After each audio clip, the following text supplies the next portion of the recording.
Un saludo cordial para cada uno de ustedes, queridos amigos, queridas amigas, estudiantes de la Biblia. Qué privilegio estar nuevamente acá conectados para avanzar en este estudio especial de las Sagradas Escrituras. Estoy seguro que si has estado practicando las cosas que hemos estado aprendiendo, ya has empezado a experimentar bendiciones, porque nadie busca a Dios y queda frustrado. Nadie busca a Dios y queda con el sabor de la derrota. Puede que vengan situaciones difíciles, puede que vengan momentos de dificultad, puede que el enemigo no quiera soltarte fácilmente y te sacuda, pero si te aferras al brazo de Dios, si te aferras al brazo del Señor, serás vencedor, vencedora hoy, mañana y siempre. Vamos hoy a iniciar o a estudiar la quinta lección de este curso maravilloso, La Fe de Jesús, lo que la Biblia enseña acerca de las señales de la segunda venida de Cristo. Recuerda que estuvimos en la lección pasada hablando de esta promesa. Estuvimos presentando lo que la Biblia dice, lo que la Biblia enseña acerca de la venida de Cristo. En esta oportunidad vamos a estudiar lo que la Biblia enseña acerca de las señales. Ya sabemos que Cristo viene. Ahora, qué bueno es que Él nos dejó señales para que nosotros pudiéramos estar apercibidos y mirar cuán pronto o cuán cerca estamos de su regreso. Así que busca tu lección, saca la hojita número 5, ten tu lápiz a la mano, tu Biblia, para que junto conmigo la abras y podamos leer lo que la palabra de Dios dice. Vamos a tener una palabra de oración antes de iniciar. Querido Padre, vamos a estudiar este tema especial. Bendice a cada amigo, a cada amiga que está estudiando tu palabra a través de estos videos. Tu bendición, Señor, sea con él, con ella, con los suyos. Y permítenos mirar a través de esta lección cuán cerca estás de cumplir tu promesa de regresar por segunda vez. Gracias, Señor, por oírnos en el nombre de Jesús. Amén. Vamos a la primera pregunta, lo que la Biblia enseña acerca de las señales de la segunda venida de Cristo. Primera pregunta dice, ¿qué preguntaron los discípulos a Jesús? ¿Qué preguntaron los discípulos de Jesús? La respuesta la encontramos en el Evangelio según San Mateo capítulo 24, verso 3. Evangelio según San Mateo capítulo 24, verso 3. Y dice el verso de la siguiente manera: estando él sentado en el monte de los olivos, los discípulos se acercaron aparte diciendo, dinos, ¿cuándo serán estas cosas? ¿Y qué señal habrá de tu venida y del fin del siglo? Vamos a colocar el contexto de esta cita antes de repetirla. Dice el verso número 1 del capítulo 24 del Evangelio según San Mateo, puedes leerlo allí, que ellos estaban saliendo del templo. Y cuando salían del templo, los discípulos voltearon para mostrarle a Jesús los edificios del templo. Sabes que el templo de Jerusalén era una de las bellezas más extraordinarias del pasado. Era una edificación barnizada, si podemos decirlo de esa manera, forrada en oro. Herodes, quien era el que gobernaba esa provincia por el Imperio Romano, sabiendo que los judíos no le querían, sabiendo que los judíos le odiaban, él trataba de ganarse el favor de ellos a través de hacerle mejoras al templo, que era el corazón sagrado de los judíos. Así que era una belleza extraordinaria, todo el mundo tenía que ver con esto. Y los discípulos que eran judíos también participaban de ese gozo. Y dice que cuando salieron del templo voltearon y le mostraron a Jesús los edificios del templo. Yo me imagino a los discípulos diciéndole, Señor, ¿qué otro Dios tiene un templo como este? ¿Qué otra ciudad tiene un templo tan hermoso? Mira donde adoramos a Dios. Pero el versículo número 2 del capítulo 24 dice que Jesús respondió a esta intervención emocionada de los discípulos de una forma extraña. Dice acá la escritura que Jesús respondió diciendo: ¿veis todo esto? De cierto os digo que no quedará aquí piedra sobre piedra que no sea destruida. Y ahora sí es verdad que los discípulos no soportaban. Jesús venía hablando de cosas muy extrañas, de que iba a Jerusalén, de que iba a morir, que iba a ser colgado en la cruz, que al tercer día iba a resucitar. Ellos no lograban comprender esto, cómo es que nuestro maestro va a morir, va a ser azotado, va a sufrir en manos de los romanos. Y ahora completaba el cuadro diciéndole que su templo, el templo que era el orgullo de ellos, sería destruido. No aguantaron más. Y dice el verso 3, que fue la lectura bíblica de la respuesta a esta pregunta. Recuerda que la pregunta es: ¿qué preguntaron los discípulos de Jesús? Mateo 24:3, la continuación dice que estando él sentado en el monte de los olivos, los discípulos se le acercaron aparte diciendo: dinos, ¿cuándo serán estas cosas? ¿Y qué señal habrá de tu venida y del fin del siglo? Así que esa es la respuesta. ¿Qué preguntaron los discípulos? ¿Cuándo serán estas cosas? ¿Qué señal tendremos de tu segunda venida? Las versiones dicen fin de siglo, pero se refiere al fin del mundo. ¿Qué señal habrá de tu venida? ¿Cómo podremos saber que ya viene el fin del mundo? Y esta pregunta sirvió para que Jesús corriera el velo del futuro y permitiera a los discípulos dar una mirada a ese futuro, y la dejó para nosotros también, para que nosotros sepamos cuán cerca estamos de la venida de Jesús. Así que, ¿qué preguntaron los discípulos? Contesta allí: ¿cuándo serán estas cosas? ¿Y qué señal habrá de tu venida y del fin del siglo? Si te parece muy largo, bueno, coloca algo que te haga la referencia. ¿Cuándo serán estas cosas? ¿Qué señal habrá de tu venida? Vamos a la segunda pregunta. La segunda pregunta dice: ¿se sabe la fecha del regreso de Jesús? ¿Podemos nosotros afirmar que Jesús viene tal día, en tal momento, a tal hora? ¿Podemos nosotros saber la fecha del regreso de Jesús? Vamos a ver qué contesta el mismo Jesús. Allí en la Biblia, en Mateo 24, verso 36, en el mismo capítulo que estamos ahorita. De hecho, vamos a utilizar varias veces este capítulo. Este capítulo es conocido como el capítulo profético de Mateo. Se sabe la fecha del regreso de Jesús. Mira lo que dice Mateo 24:36. Sí. Pero la fecha o la hora del regreso de Jesús no se sabe, ni aun los ángeles del cielo, solo mi Padre. Jesús dijo que no sabíamos cuándo iba a regresar. No dejó la fecha escrita. Y yo creo, así que la respuesta a la pregunta es no. ¿Se sabe la fecha del regreso de Jesús? No, definitivamente no. Y yo creo que esto fue una bendición, ¿sabes? Si Jesús le hubiera dicho a los discípulos: falta todavía muchos años, 2000 y algo de años para yo regresar, o algunos de ellos se hubieran desanimado, algunos de ellos se hubieran sentido fracaso, ¿cómo tanto? Y lo que es peor, algunos entonces no nos prepararíamos, porque bueno, Jesús viene para tal día, así que ¿cuál es el problema? ¿Para qué correr? Jesús fue inteligente, sabio, cuando no nos reveló la fecha de su regreso. Así que la respuesta a la pregunta número 2 es: no se sabe. Ahora mira la pregunta 3, porque la pregunta 3 es una continuación de la 2. Ya la 2 nos ha dicho: no sabemos qué día viene Jesús, no sabemos cuándo regresa. Pero mira la pregunta 3. Estamos en tinieblas con respecto a la venida de Jesús. Es decir, aunque no sabemos qué día va a venir, nosotros estamos en tinieblas, estamos completamente ignorantes.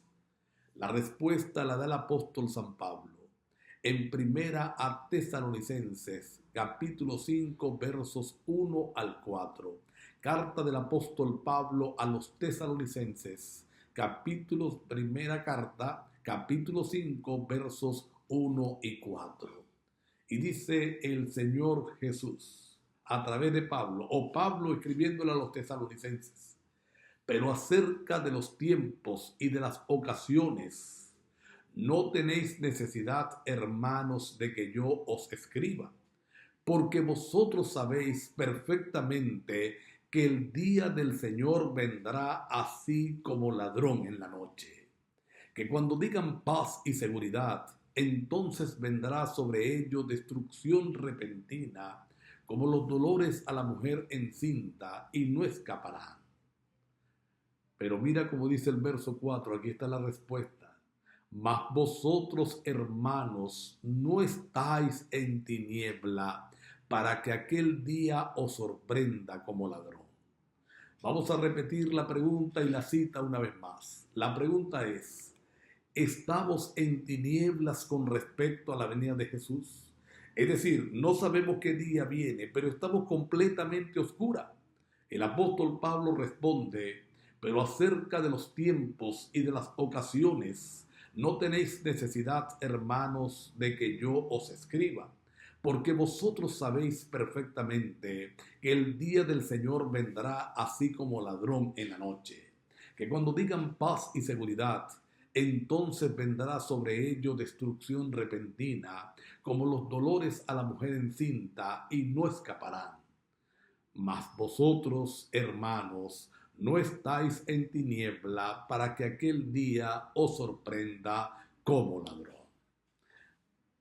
La respuesta es: ¿estamos en tinieblas? No. A Pablo dice: mas vosotros, hermanos, no estáis en tiniebla. ¿Y por qué no estamos en tinieblas? Porque Jesús dejó algunas señales que nos muestran. Es como cuando usted agarra una carretera, ¿verdad?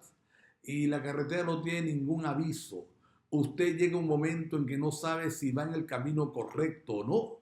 Pero si aquella carretera tiene avisos, que usted va a tal ciudad y dice tal ciudad a 300 kilómetros, tal ciudad a 200 kilómetros, tal ciudad a 100 kilómetros, usted sabe que va en el camino correcto. Aunque no sabe cómo es la ciudad, no sabe cuándo llegar, nunca ha recorrido esa carretera, primera vez que lo hace, usted no está en tinieblas porque hay anuncios que lo están haciendo. Ahora, mira, hay otras cosas interesantes acá. Dice Pablo: pero acerca de los tiempos y de las ocasiones no tenéis necesidad, hermanos, de que yo os escriba, porque vosotros sabéis bien que el día del Señor vendrá. Que cuando digan paz y seguridad, entonces vendrá sobre ellos destrucción repentina, como los dolores a la mujer encinta. Cuando el mundo está hablando de paz, cuando el mundo está hablando de procurar la paz, es que se acerca el día del Señor. La respuesta entonces a la pregunta: no estamos en tinieblas. ¿Estamos en tinieblas? La respuesta: no. Vamos a la cuarta pregunta. Y la cuarta pregunta dice: ¿qué señales predijo Jesús? Vamos a mirar una introducción a las señales que Jesús predijo y que algunos de sus discípulos van a continuar en otros libros, como lo vamos a ver. Evangelio según San Mateo, capítulo 24, versos 6 y 7. Mateo 24, 6 y 7 tiene la respuesta a la pregunta: ¿qué señales predijo Jesús?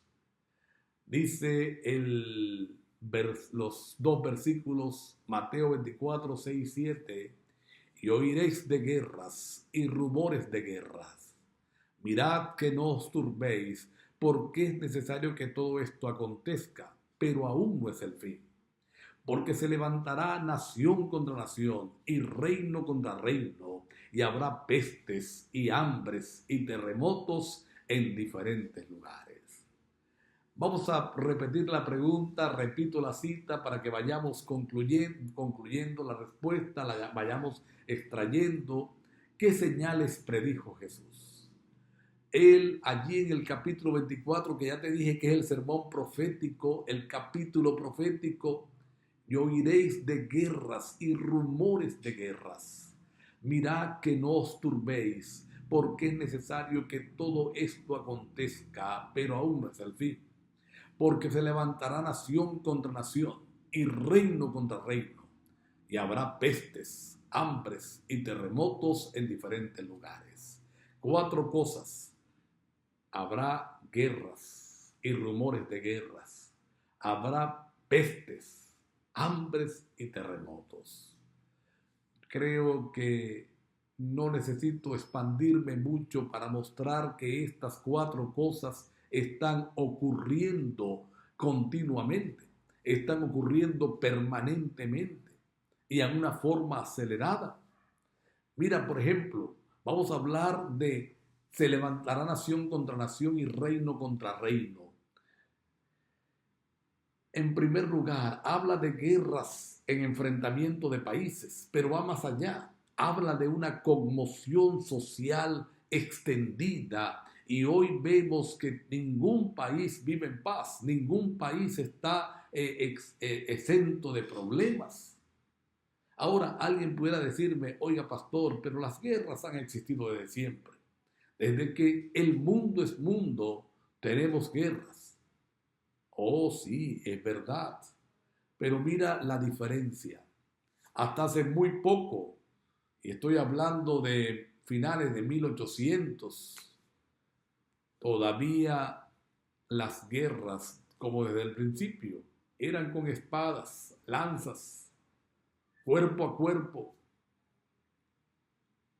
Así que un soldado podía matar a un solo enemigo a la vez. Hoy, en el tiempo moderno, las armas han evolucionado tanto que con solo pulsar un botón, medio mundo puede explotar. No necesito ni ir a la guerra, no necesito ni estar en el frente, solamente sentado acá pulsando un botón y medio mundo ya ha explotado. Pestes, cada día aparecen enfermedades más extrañas.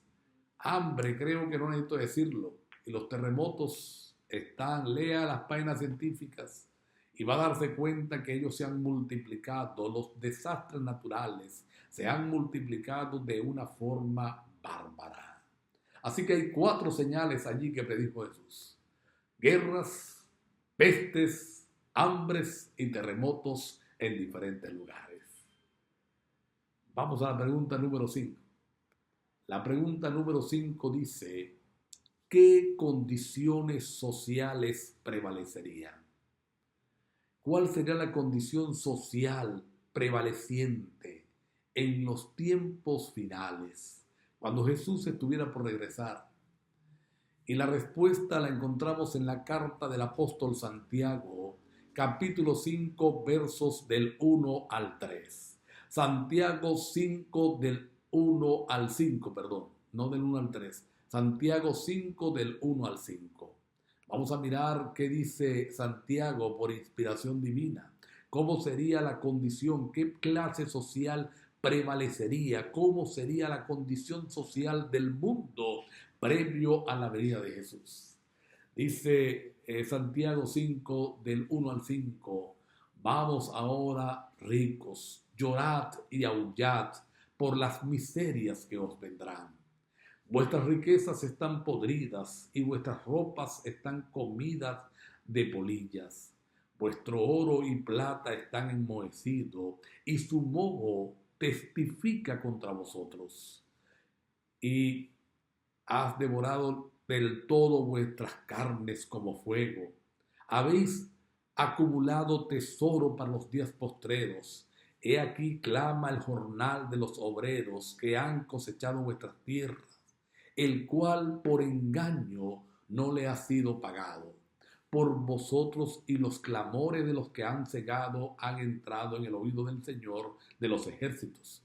Habéis vivido en deleites sobre la tierra y sido disolutos. Habéis engordado vuestros corazones como en día de matanza. Vamos a repetir la pregunta, la cita, La pregunta es, ¿qué condiciones sociales prevalecerían? Santiago 1, 5, del 1 al 5, eh, describe, no lo voy a volver a leer por razones de tiempo, pero describe una calamidad terrible. Los ricos serían cada día más ricos y menos, y los pobres cada día más pobres y muchos más. Es decir, habría una desigualdad increíble. Y esa desigualdad se iba a deber que los ricos no pagarían los salarios justos, no atenderían el clamor del pobre, no respetarían a sus trabajadores. Y yo te pregunto, ¿será que estamos viendo eso a todos niveles? ¿Será que estamos experimentando eso? Mira, ¿qué condición social prevalecería? La pobreza. La pobreza se multiplicaría porque los ricos cada día serían más ricos, menos en cantidad, pero a expensas de los hombres trabajadores. Así que esa es la clase social que prevalecería. Vamos a la próxima pregunta. Pregunta número 6, también es medio larga la cita, sin embargo es bueno irla captando para exponerla. ¿Cuál sería la condición social de la humanidad? Ya hemos visto cuál sería la condición social, perdón, ahora la condición moral. ¿Cuál sería la condición moral de la humanidad? Ya hemos visto la social. ¿Sí? Hemos visto que la pobreza se multiplicaría. Ahora vamos a ver cuál sería la condición moral de la humanidad previo a la venida de Cristo. Segunda a Timoteo 3, 1 al 5. Carta del apóstol Pablo a Timoteo, la segunda carta del apóstol Pablo a Timoteo, capítulo 3, versos del 1 al 5. Y dice, también debes saber esto, que en los postreros días, oye lo que dice, postreros días, y postreros significa últimos, es decir, pudiéramos traducir que en los últimos días vendrán tiempos peligrosos. ¿Cómo serán los tiempos de los últimos días? Peligrosos. Te hago una pregunta, ¿son peligrosos los tiempos que estamos viviendo? Definitivamente sí. Salimos a la calle y salimos asustados, pero la cita no termina aquí. Voy a leerla toda y después la explico. También debes saber esto, que en los postreros días vendrán tiempos peligrosos, porque habrá hombres amadores de sí mismos, avaros, vanagloriosos, soberbios, blasfemos, desobedientes a los padres, ingratos, impíos, sin afecto natural, implacables, calumniadores, intemperantes, crueles, aborrecedores de lo bueno, traidores, impetuosos, infatuados, amadores de los deleites más que de Dios, que tendrán apariencia de piedad, pero negarán la eficacia de ella. Mira la pregunta, ¿cuál o cómo sería la condición moral? ¿Cuál sería la condición moral de la humanidad cuando los días de Jesús estén por cumplirse? La venida de Jesús esté por cumplirse. Y el apóstol Pablo le dice a su hijo en la fe, Timoteo, escribiéndole esta carta, también debes saber esto, que en los postreros días, y ya dije que postreros últimos, que en los últimos días vendrán tiempos peligrosos. No discutimos esto. Vivimos tiempos peligrosos, pero ¿por qué razón? Porque mira cuál será la condición moral. Hombres amadores de sí mismos, es decir, hombres que no le importa a quién destruyan con tal de ellos vivir. Hombres que no le importa a quién tengan que dañar para ellos mantenerse en el poder o mantenerse en la riqueza. Hombres que serían amadores de sí mismos, avaros, vanagloriosos, soberbios, blasfemos. Oye esta perla, mi amigo, mi amiga, desobedientes a los padres. Los que tenemos un poquito de años estarán de acuerdo conmigo que papá torcía los ojos, mamá torcía los ojos y ya uno sabía que estaba en el lugar equivocado, haciendo lo equivocado, diciendo lo equivocado y lo que venía después era candanga. Hoy en día uno termina torcido y los muchachos como si no fuera con ellos. Hoy en día hay una inmoralidad creciente en este aspecto. Sigue diciendo la Biblia, ingratos, impíos, sin afecto natural, es decir, serían malos por naturaleza, implacables, calumniadores, intemperantes, crueles, oigan esta, aborrecedores de lo bueno.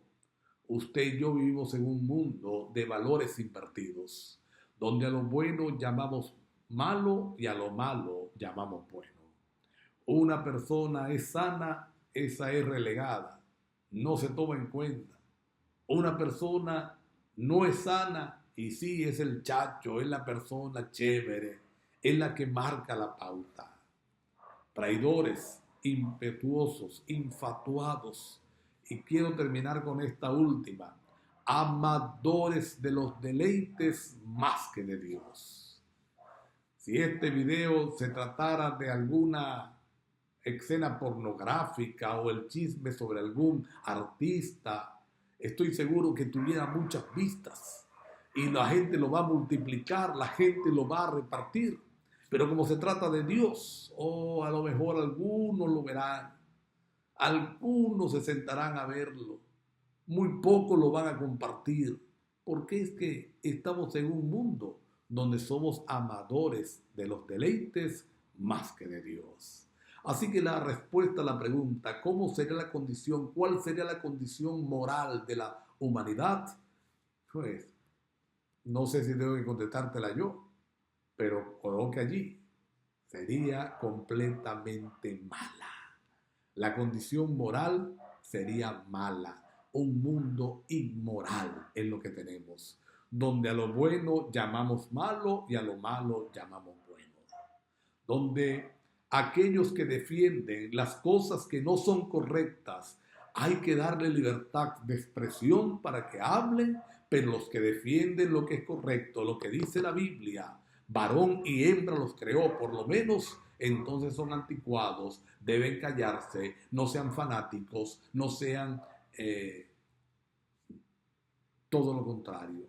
¿Te das cuenta? ¿Cómo sería la condición? ¿Cuál sería la condición moral? Mala, pésima. Vamos a la séptima pregunta.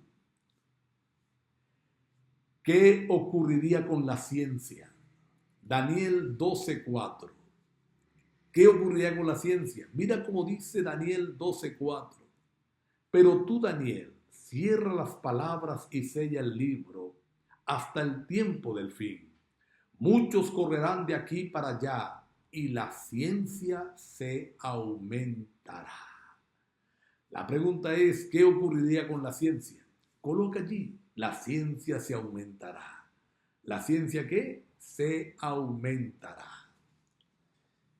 Y vamos a mirar esta expresión desde dos puntos de vista, porque tiene una expresión desde dos puntos de vista, o un significado. En primer lugar, la ciencia de los inventos. Mira, yo siempre digo que si nuestros abuelos se levantaran y vieran todo lo que tenemos ahora, se volverían a morir de un infarto, se volverían a morir impresionados. Todos los días aparecen nuevas tecnologías que avanzan a un paso acelerado.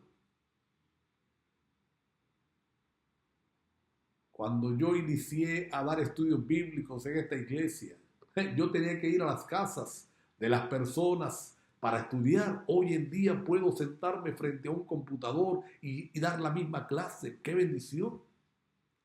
Pero también este versículo tiene que ver con el estudio del libro de Daniel.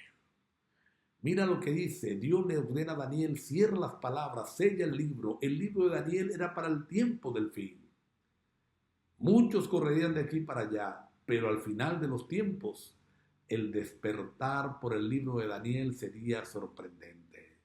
Y nosotros hemos visto en la historia reciente cómo todo el mundo tiene que ver con la profecía de Daniel. Desde cualquier perspectiva quiere estudiarla. Así que, ¿qué ocurriría con la ciencia? Responde, la ciencia se aumentará. Vamos a la última pregunta, la pregunta número 8.